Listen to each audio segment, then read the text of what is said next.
Great day, amazing humans. Yes, welcome to Empowered in My Skin, the podcast.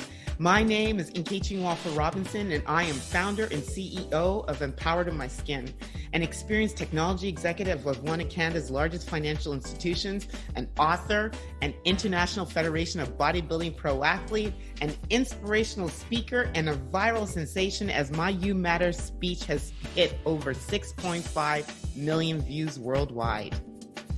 This show is all about thriving. And I will be bringing on some amazing humans that own their thrive to help you figure out how you too can own yours. So please leave a review on whatever platform you're listening to this on, and make sure to join along on the web at empoweredmyskin.com so you can be notified when new episodes are available. For now, I'm your girl. Let the show begin. Great day, amazing humans. On today, I have such an amazing guest. I can't wait to introduce you to her. She's the curator of powerful experiences and conversations. She's a host, interviewer, investor, and champion of women around the world. In 2016, she produced a documentary film, Dream Girls, about female entrepreneurs that landed her on Oprah Winfrey's Super Soul 100 list. The film was premiered at the Obama White House, where she shared her story as part of a White House Council on Women and Girls Initiative. She is a cancer survivor and chronic illness advocate. She has an amazing podcast that's all around soulful conversations called Lessons Learned. She's also the host of the Thrive podcast for women entrepreneurs in partnership with Startup Canada, Scotiabank, and the Business Development Bank of Canada. Most recently, in 2019, she interviewed Mrs. Michelle Obama in front of an audience of 8,000. And I know you're just like, let's meet her. That's right. I am about to get into conversation with the amazing Komal Minhas. That's like, I am so hyped about I'm so happy to be here. I'm so excited. That's the best introduction I've ever been given. Thank you. I wish you could see my team helps me put together guest notes, and they send them to me. And my girlfriend she was so excited to research you. And she sent me some of the most amazing clips. She went through and she says, these are the things you need to listen to. And I was like, you are such a G, man. That is the highest compliment. Yeah, such a G. But this is a great, we do things that we're scared to do. And I'm like, my gosh, she's so experienced, but here we go. So I'm going to start off with an easy one. What can you tell us about the person, the brand, Komal Minhas? Oh my goodness. It's been the longest journey. Mm-hmm. You know, when we think of brands, and especially brands that are linked to people, and you're doing this too, as you build out your business and how you're seen in the world as well. And we all love seeing. Are F-bombs allowed on this show? How am I? You can go. My nieces, okay. I'll just let them know. You know what? This is all about thriving. So I want you to thrive through this entire interview. I just really do love a good F-bomb, but we'll okay. see it comes out later. But over the process of just coming into my own, I was in denial of what this brand was. I was in denial that I was supposed to be at the front of it. I was in denial that I was someone who was worthy of, being known for my name, for my identity, for who I am. And so I hid for a long time behind other companies I was building, other things I was creating. And it took this last year actually, of me closing down Core Space, which was a startup I was building in 2018, 2019, where I was trying to build this platform for telling intersectional stories and diverse stories, and it just wasn't working. And then I came to this moment where I got to interview a few of Canada's first ladies, first ministers who were women from across the provinces. And I came off stage and some people were just so electrified by the interview. And I was like, no, this is what I'm supposed to do. It is me. I am supposed to be at the forefront. Komal is the person who the world needs. I am the brand that I'm supposed to build. But it took so long for me to be able to step into that. And even now on some days, I just get so in my head about it. But what I represent to the world is, and we talked about this before we hit record, I'm here to remind people of their own potential and give them the tools to maximize that potential. And specifically, Black, Indigenous women of color. Mm-hmm. And I speak to what I know. I speak to what I've lived. And I'm always willing to show people that I don't have it together, but I'm sharing what I know, having gone through what I've gone through.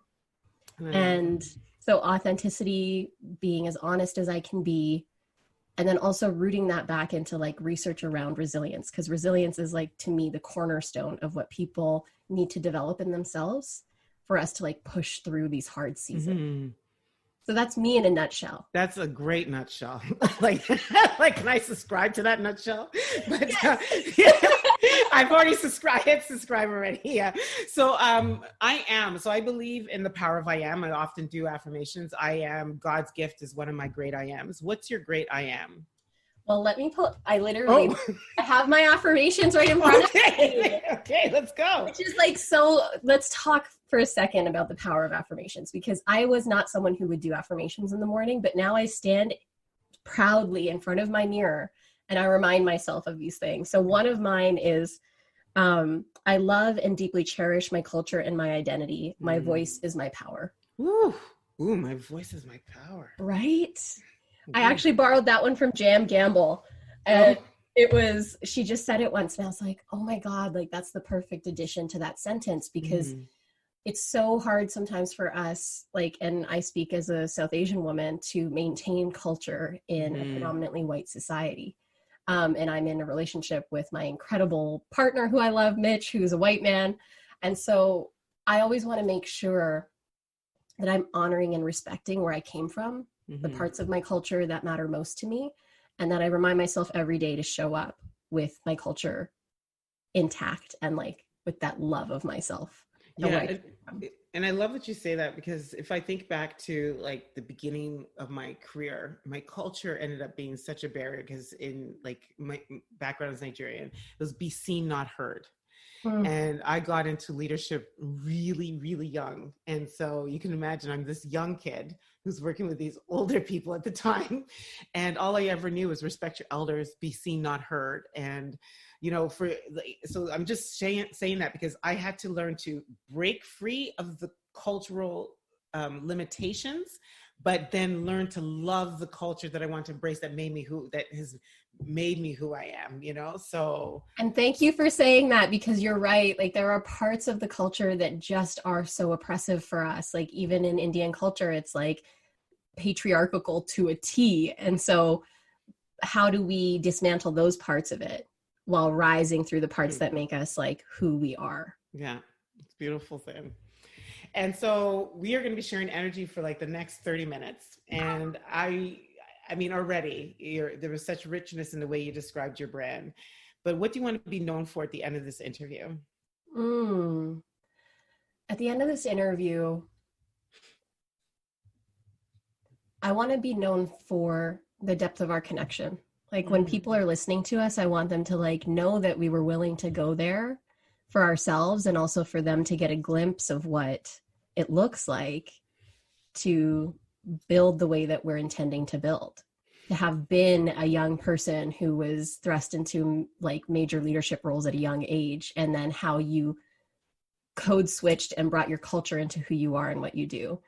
To like hear from me and hear around what it can look like for us to like work through those periods of our careers and lives where we destroy our bodies and our spiritual and mental well-being for other people or for ourselves or for what we think success is supposed to be, but that we can come back to being well, and being successful in the world on our own terms, rooted and grounded in being whole, powerful, strong, physically, emotionally. Like I want people to just go there with us. Yes. And then also like take that little bit of reminder for themselves that they can be themselves and be well while they try and crush in the world.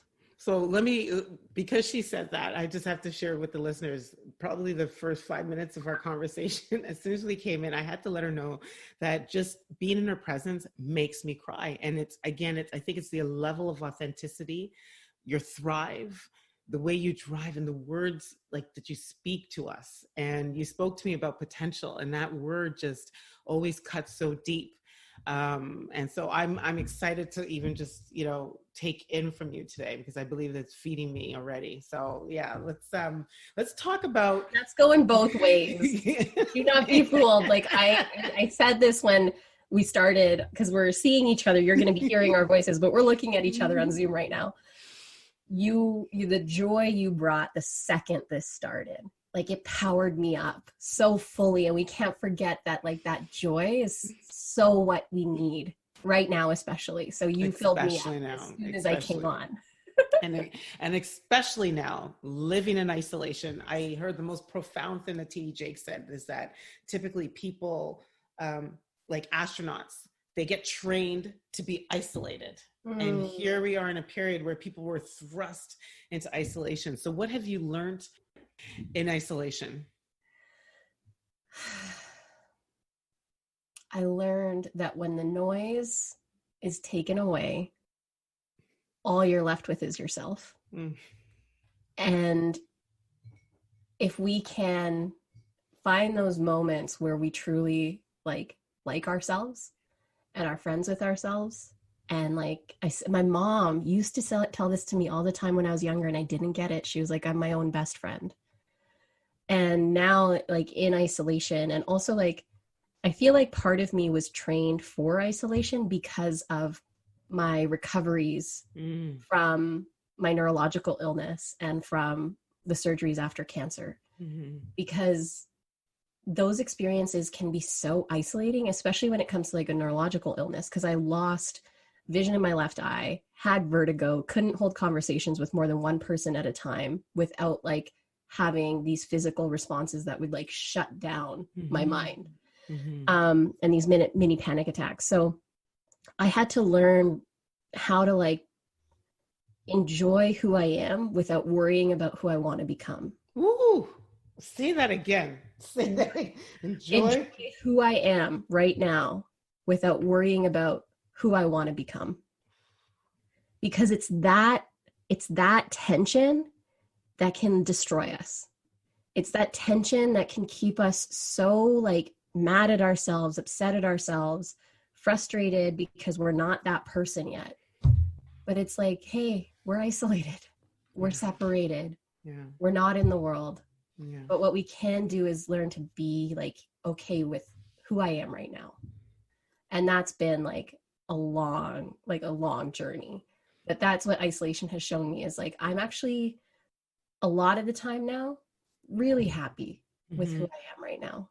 And that's like, that wasn't the case a few years ago. And someone like myself, looking at all of you've accomplished, and even just the coming, like being a cancer survivor and being survivor of chronic illness. And so let's talk about that, because that was started in 2016, right? You were on a high. I think you share in a story about being on a high and then going through this valley of a low, which would scare most people, coming out of that and then being hit again with, it was very touching. I saw you sitting there holding a cancer-free sign, and I mean, that feeling. So please take us through that if you can. Yeah.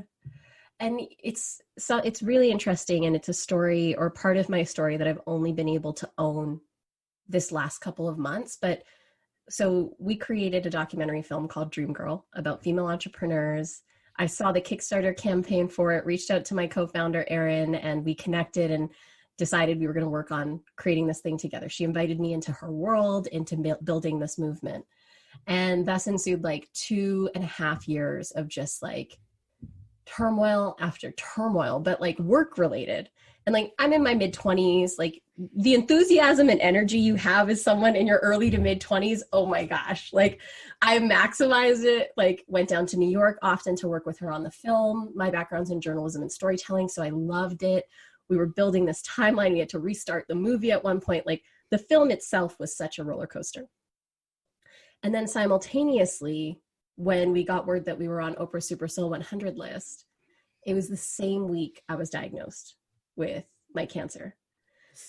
Same week. And then the same month that we were at the Obama White House premiering the film, in their last like year in office, was the same month that I had my first surgery. So like the day we were at the White House was my first pain-free day post-surgery. And so like those ups and downs, like they just kept on going. But also embedded in that was, I didn't realize at the time, but I was going through an experience of being gaslit by my co-founder. And just having these experiences of being manipulated, being emotionally going through an emotional destruction that I didn't realize was happening because I didn't have strong boundaries, because I grew up in a household where there's alcoholism and abuse. And so I was kind of like primed to be so at the beck and call of this other person. And so psychologically, that was really harmful for me, especially when I was going through a cancer diagnosis and especially when we were building this massive thing. So it was highs in terms of like the shiny success, like Oprah Super Soul 100, White House, like tens of thousands watching this film, building a movement. But actually it was like the ultimate training ground and like pressure cooker for me to learn about boundaries, to learn who the fuck I am, and to learn what I don't want in my life. It was such an intense few years. And what's remarkable too in that is like, we often think if we're doing good work in the world, then like that's going to make up for everything else. I remember when I met Oprah, I said it was insane. It was like this powerful moment in my life. And we were talking about my diagnosis. And I said to her, I was like, this work will heal me, like building this movement, because it's so rooted in goodness for other people and building for women in business and getting people to see representation on screen. 4 of our 5 main characters were women of color in the documentary and all of this. And only now can I look back and tell my younger self, like, you were so wrong. Like, work will not heal you.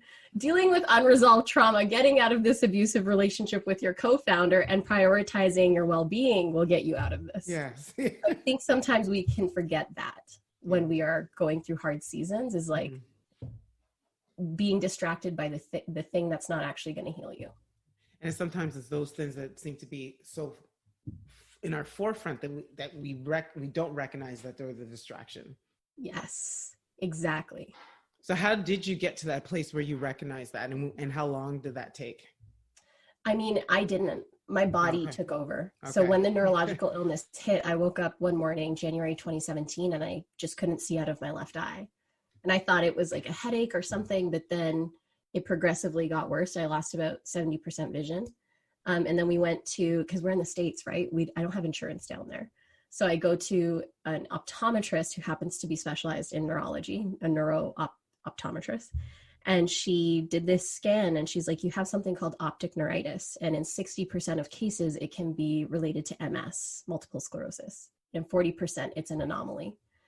And I remember walking out of their office, and my husband was with me. He was my boyfriend at the time.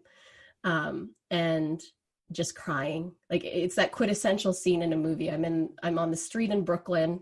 I come out of the doctor's or this optometrist's office, and I just fall to pieces in my boyfriend's arms. And we made a decision that day that I had to move back to Canada, and I had to leave Dream Girl, and I had to rebuild my life.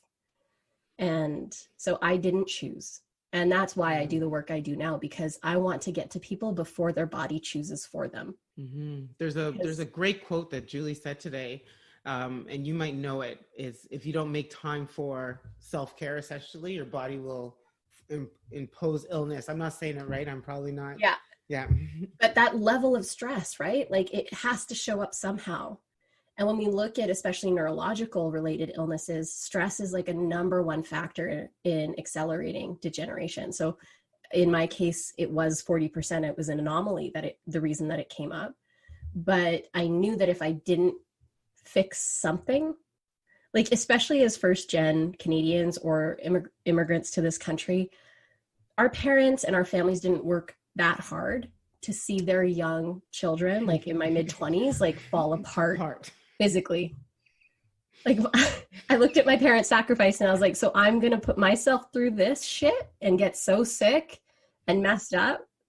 That's not my story. And so I had to reclaim it. And it took like that physical thing happening.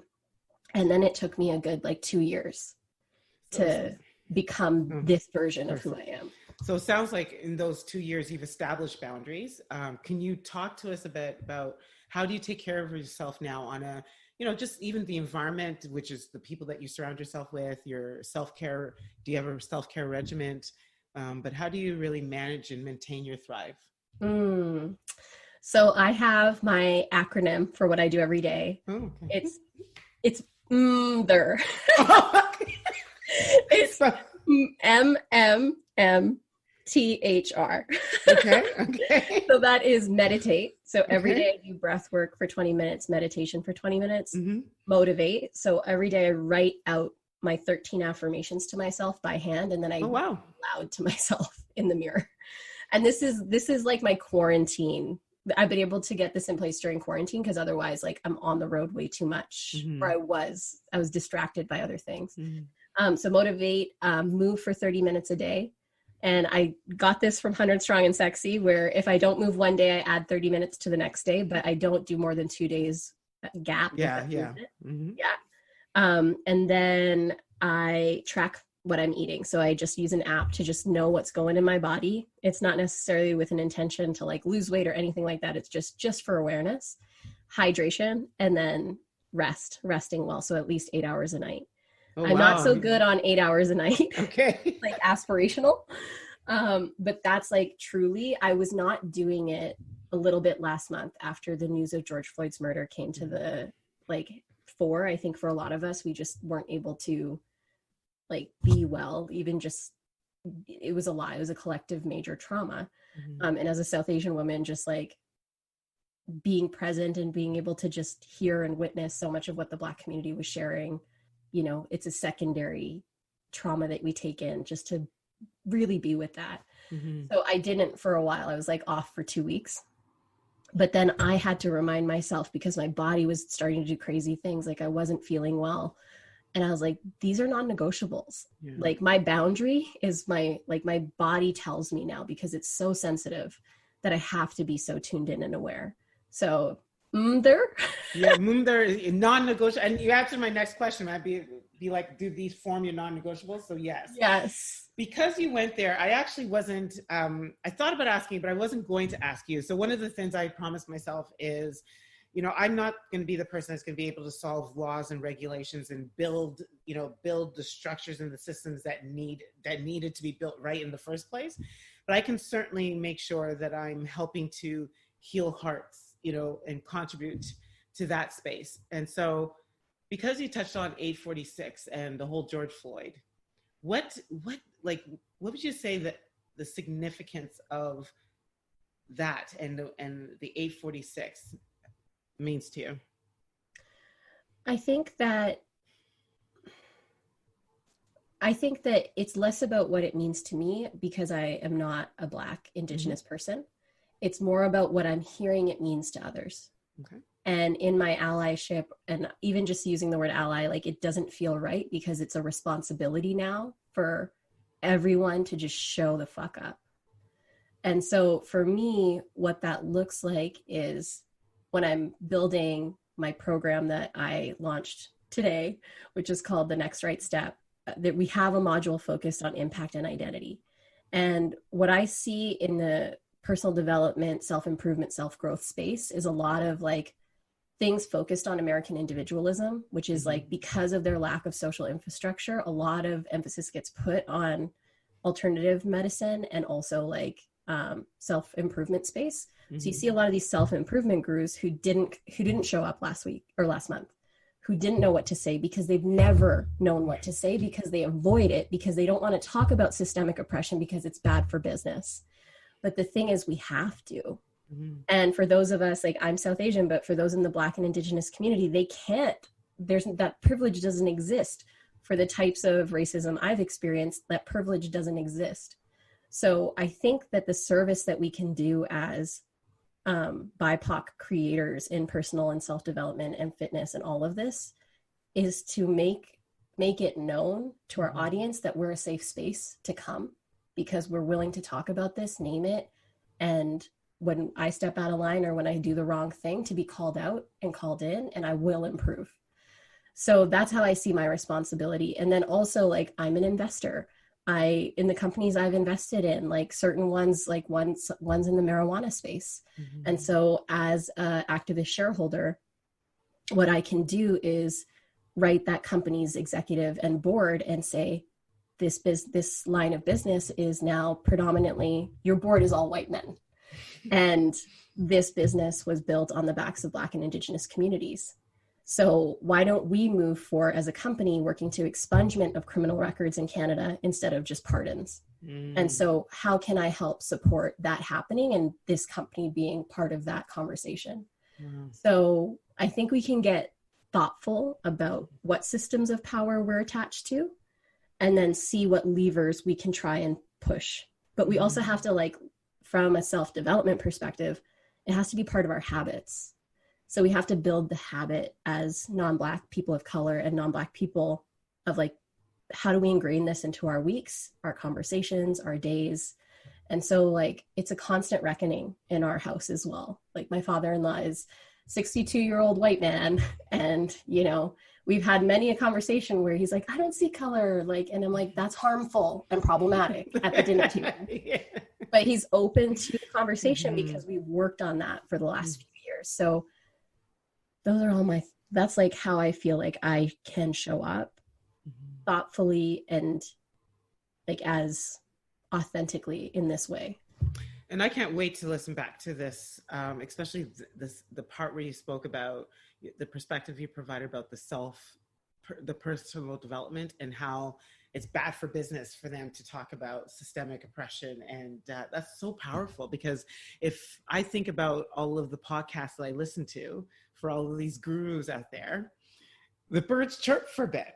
Yeah. there's a little bit of uncomfortableness. Yes. Some of them tried. Yes. But only for so long. Yes. And so even from a business perspective or a creator perspective, like, you build this into your content strategy moving forward. Going forward. And I'm not seeing that. It's a very, that's a bold statement. I love that. And also, like, I want to, like, say that, you know, I don't think talking about systemic oppression is bad for business. It's something they believe because they're so uncomfortable, because they've never had to face their privilege, and because they've made millions off of this individualistic bullshit. But I remember being in January at Rachel Hollis's conference in Southern Florida as one of maybe 20 to 50 women of color out of thousands, and feeling unsafe and feeling scared at times. And that is violent towards BIPOC communities, especially when we often haven't had access to personal development spaces. Like, we deserve this. We deserve to know we can grow, be well, but we have to know we're safe. Yeah. It's very powerful. If I think about, like, Archangel, you know, they boast 4,000 people in the audience. And, you know, I find a lot of them put the token Black person on stage as if to check off, you know, diversity play. Sorry. Yet the audience, I'm looking around, I'm like, wow, I'm like one of the only Black people here. Yes. Right? It's very, anyway, I thank you for bringing that forward, because I never had, no one talks about it. We got to talk. No one talks about it. We got to talk about it. That is probably an episode on its own. Fact. Lessons learned. You got to bring that one on your podcast. I'll add it to the list. So I don't want to presume that everything that you've done has been easy, but, you know, when in your life have you needed courage?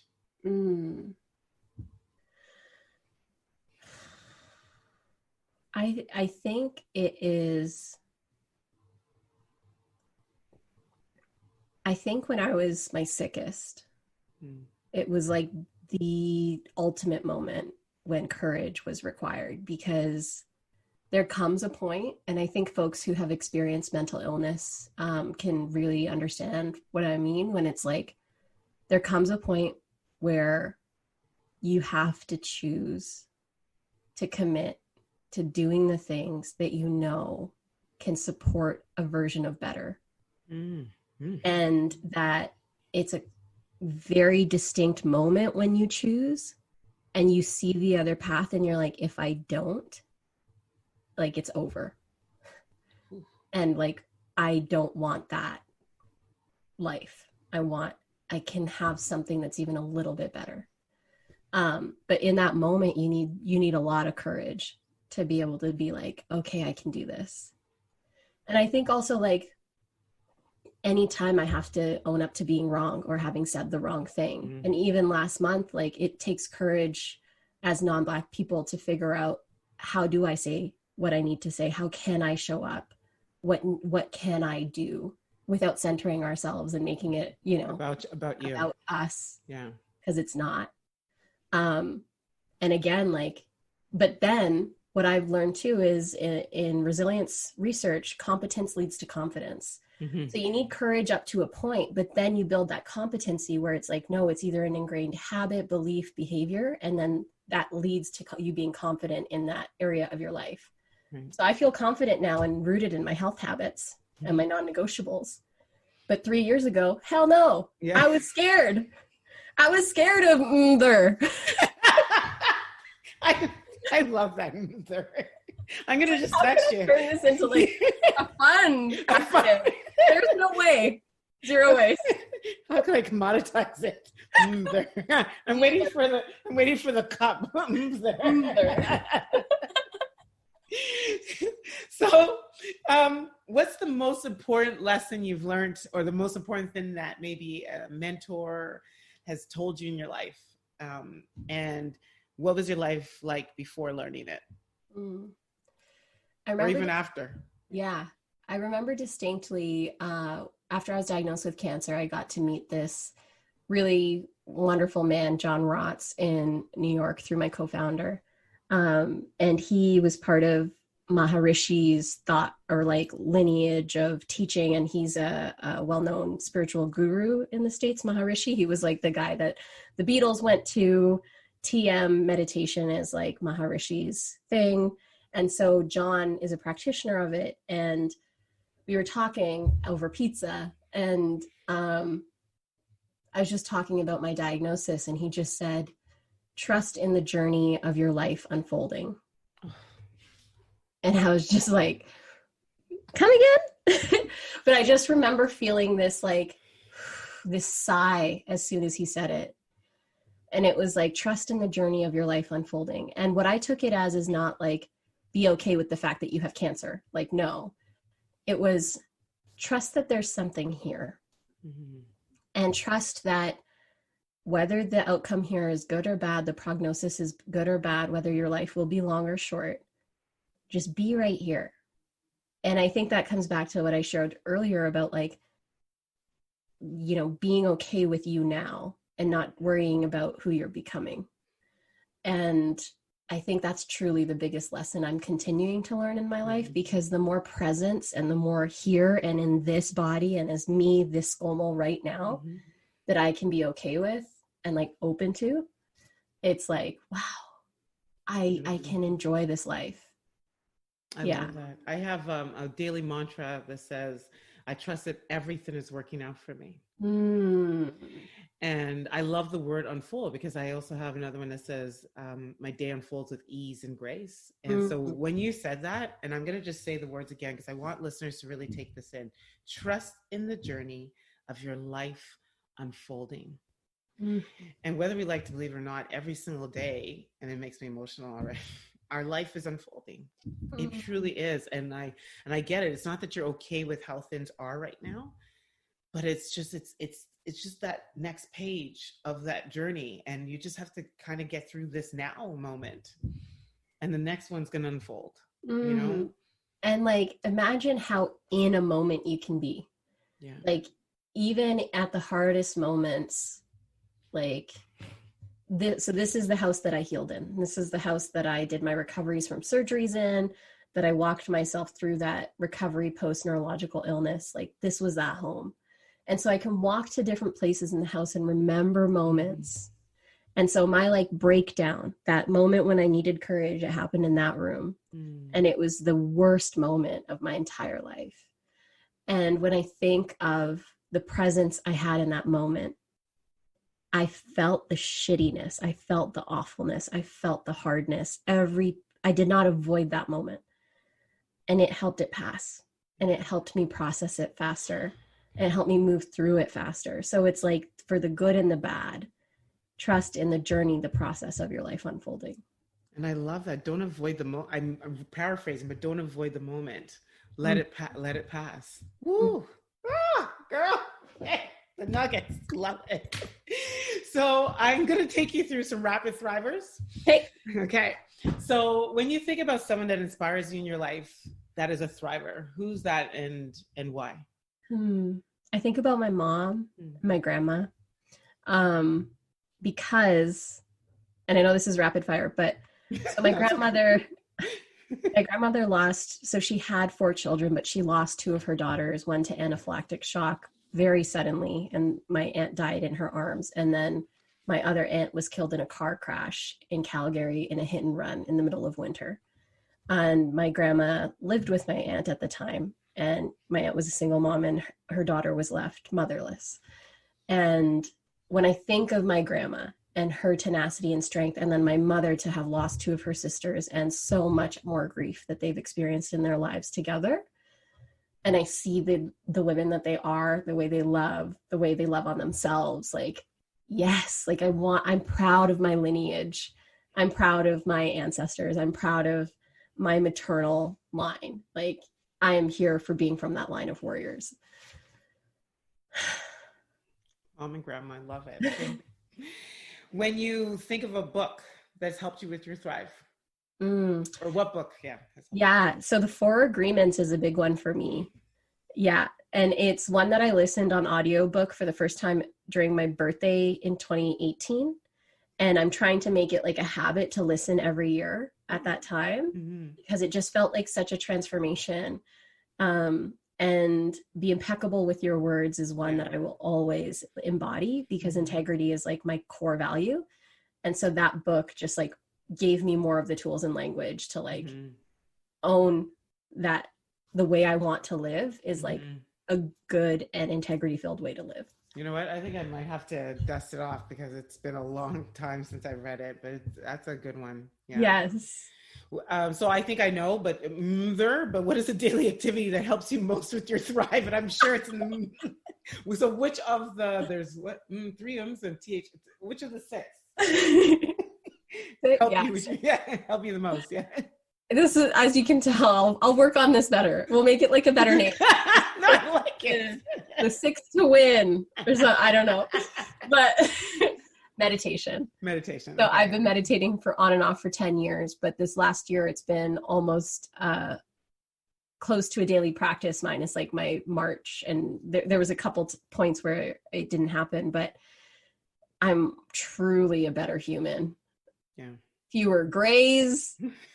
Hopefully a little bit more happiness in my actual brain. The whole cortex is happy.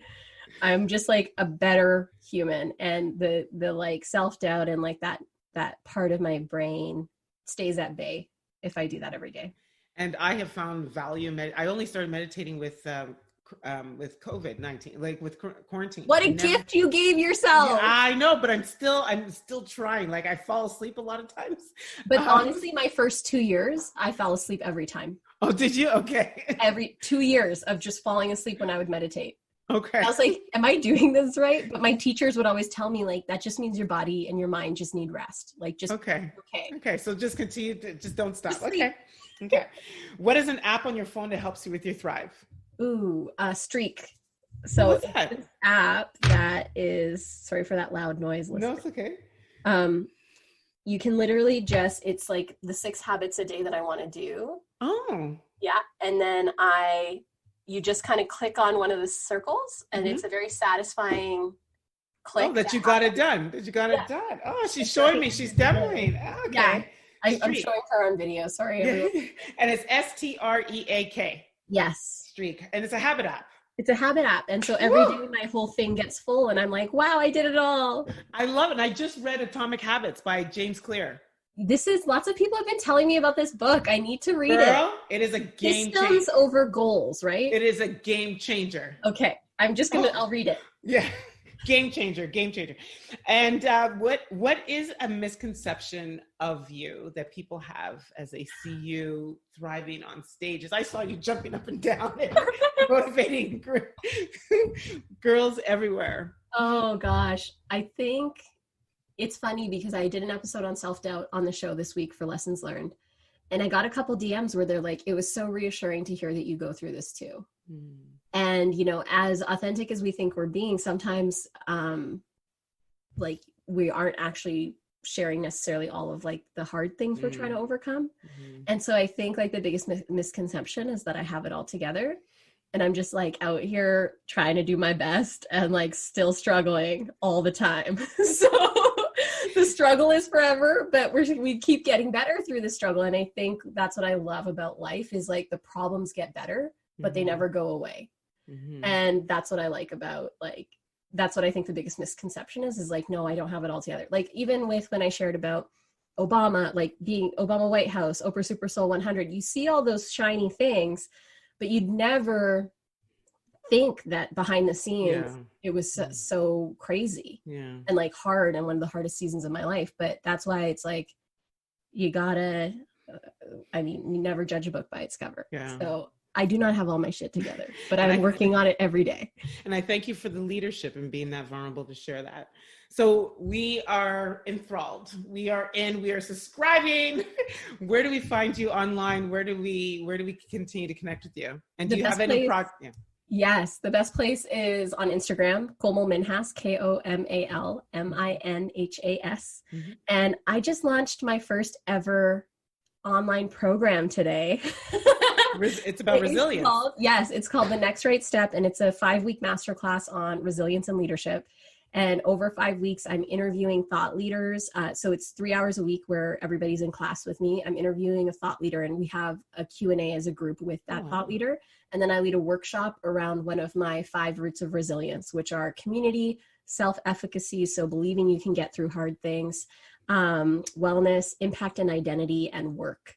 And so this is really the masterclass of the things that I've learned that are going to keep me grounded, healthy, and capable of making massive impact on the world. So it's time for me to like let people in and for us to build community and do these things together. And so the next right step is my program to just do just that. Wow. And so enrollment is open till July 26th. And then we're in class July 29th till the end of August. And I will be offering it again in the fall. So if you can't come in on this round, keep an eye out for the fall. And then my show, Lessons Learned. You can find me where all podcasts are available, Lessons Learned with Komal. And it's a fun place where I get to just talk through different aspects of what we go through on a day-to-day and the lessons I've learned, and interviews with others about how they come through certain things like self-doubt, burnout, culture, and facing workspaces where you're not necessarily seen, heard, included. And so that's one of my favorite places to jam every week. I love that. And I have cried through her podcast, but I've also felt rejoiced and energized. And I can't wait to take in this one about self-doubt. So please finish this sentence. What the world needs now is understanding and connection. I love that. Thank you. And thank you for sharing energy with me and the listeners. Thank you for just even saying yes. Yes, of course. Thank you for inviting me. We fangirl from afar with each other. And we just. Yes, we will. And I know I'm going to have you back. I know one day I'm so excited. Tell me when and I'm there. Thank you so much. Thank you for everything that you're doing. Thank you for thank you for sharing your potential and the inspiration that has made you who you are. And I truly value this experience. And I'm very blessed to have been connected to you. And thank you. I love you beyond love. I love you too. Yeah. Thank you. And so to everyone that's listening, that's okay. To everyone that's listening, this is where I say, we're out. So there you have it. I hope you're thriving and thoroughly enjoyed this episode. And remember, whatever platform you are listening to this on, please subscribe, like, review, and share this podcast with someone else you think can benefit from the tips that were delivered. As Tom Bilyeu says, when we help others think in a way that is empowering, that is the lead domino to create real change in this world. It's been awesome hanging with you. I'm your girl, and I'm out.